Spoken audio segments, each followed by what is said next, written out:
बात करेंगे कार्तिक मास की कृष्ण पक्ष की एकादशी की। कार्तिक कृष्ण एकादशी किस दिन है, व्रत किस दिन किया जाएगा, पूजन किस प्रकार से करना है, व्रत के नियम क्या हैं और किस प्रकार से रहेगी पारण की विधि, पारण का समय क्या रहेगा, शुभ मुहूर्त पूजा के क्या रहेंगे, संपूर्ण जानकारी आने वाली एकादशी जिसका नाम है रमा एकादशी।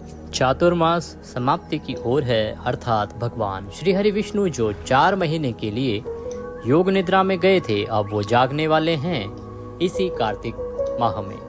कार्तिक शुक्ला देवउठनी को भगवान श्री विष्णु जागृत होते हैं योग निद्रा से, और सभी कार्य मांगलिक कार्य जो बंद हो जाते थे वो अब खुल जाएंगे। इसीलिए कृष्णा और शुक्ला दोनों ही एकादशियां कार्तिक की महत्वपूर्ण मानी गई हैं।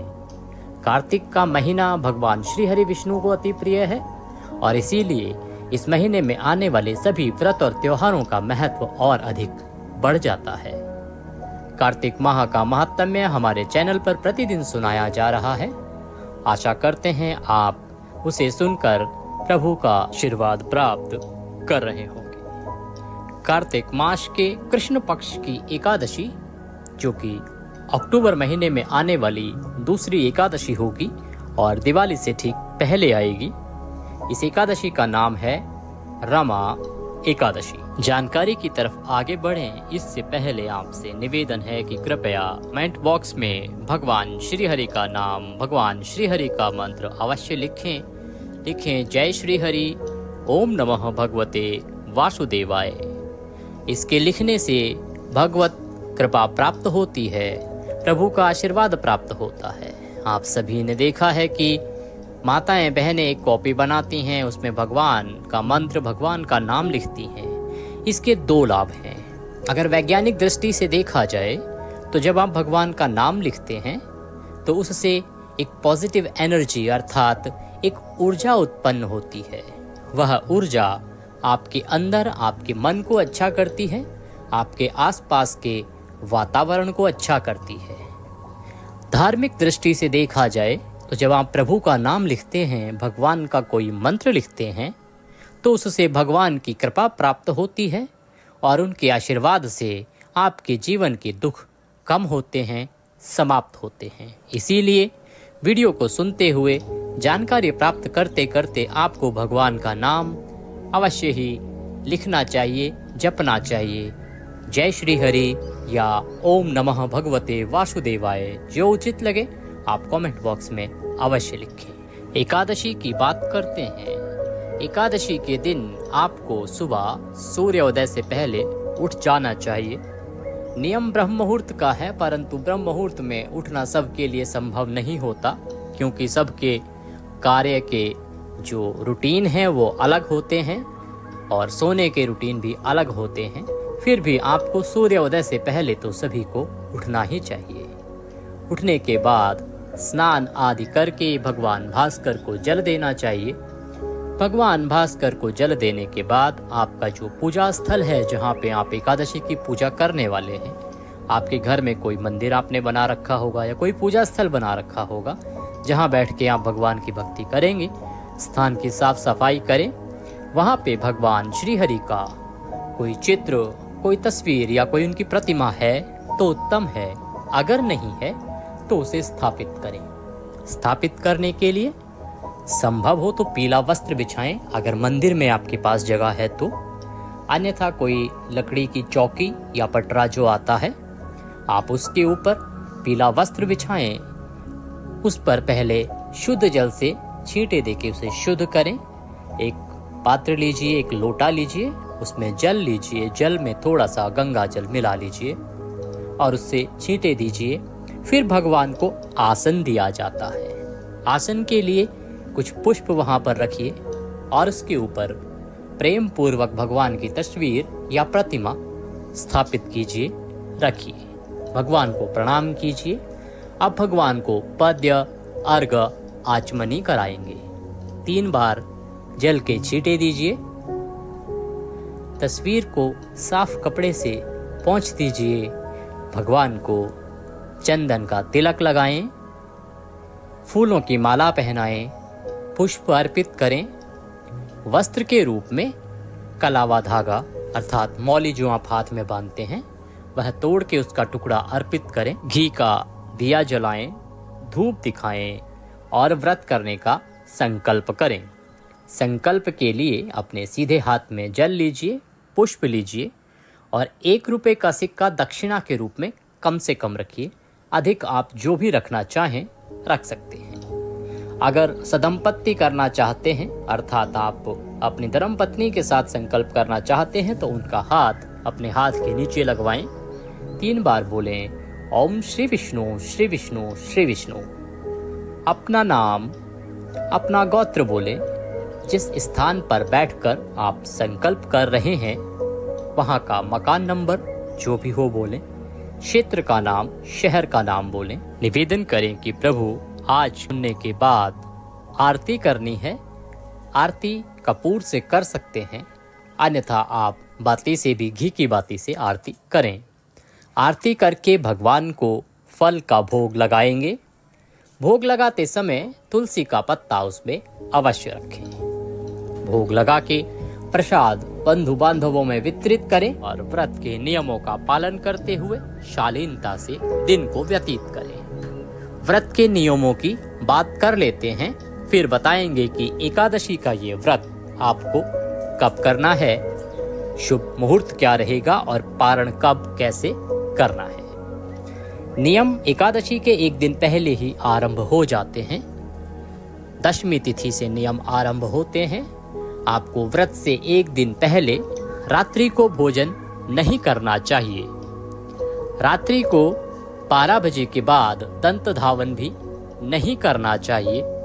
एकादशी के व्रत में ब्रश आदि, मंजन आदि वर्जित है, क्योंकि जितने भी आपके टूथपेस्ट आते हैं, मंजन आते हैं, उन सभी में कोई ना कोई केमिकल या नमक का अंश होता है। इसीलिए पारण होने तक आपको इनका प्रयोग नहीं करना चाहिए। अगर करना चाहते हैं तो दांतों की सफाई के लिए दातुन का प्रयोग करें। उठने के बाद नियम अनुसार पूजा करें और दोपहर को दिन में संयम बरतें। आपको किसी पे क्रोध नहीं करना है। मन, क्रम, वचन से शुद्ध रहना है। आचरण से शुद्ध रहना है। अपशब्दों का प्रयोग नहीं करना है। किसी के प्रति द्वेष की भावना नहीं लानी है। क्रोध नहीं करना है। और इस प्रकार प्रभु चरणों में मन को लगाते हुए दिन को व्यतीत कीजिए। सायंकाल को संभव हो तो प्रभु का कीर्तन कीजिए। कीर्तन की बड़ी महिमा है। रात्रि को संभव है तो जागरण कीजिए और संभव है तो पृथ्वी पर शयन कीजिए। इस प्रकार आप दिन व्यतीत करेंगे और अगले दिन अर्थात द्वादशी को व्रत का पारण करेंगे।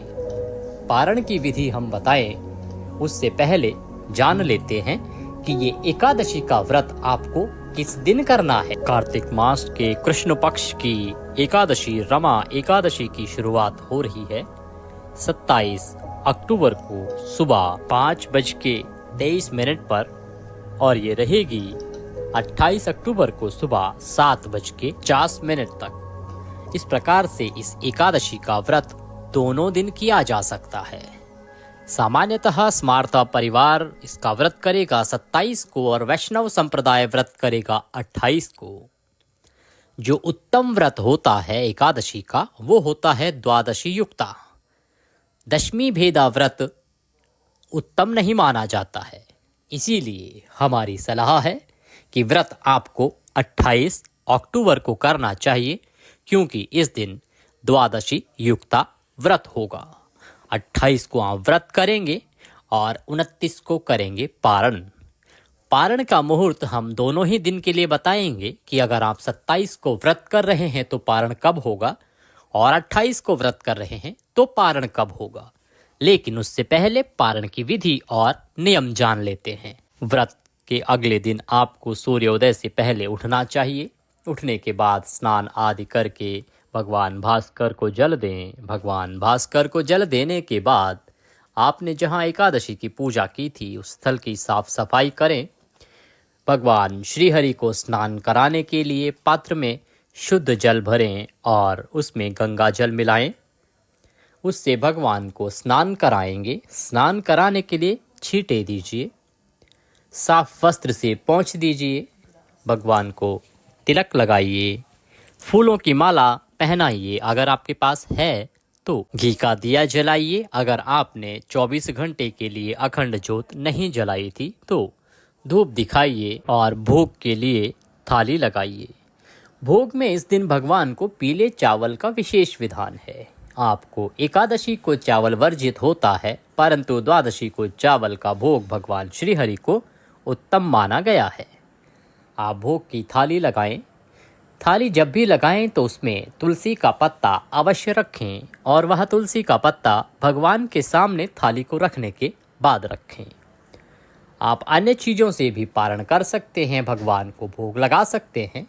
आप खीर पूड़ी हलवा बना सकते हैं, फल का भोग भी लगा सकते हैं। थाली भगवान के सामने रख के भगवान से निवेदन करें, प्रेम से निवेदन करें। भगवान प्रेम के भूखे हैं, मंत्रों के नहीं।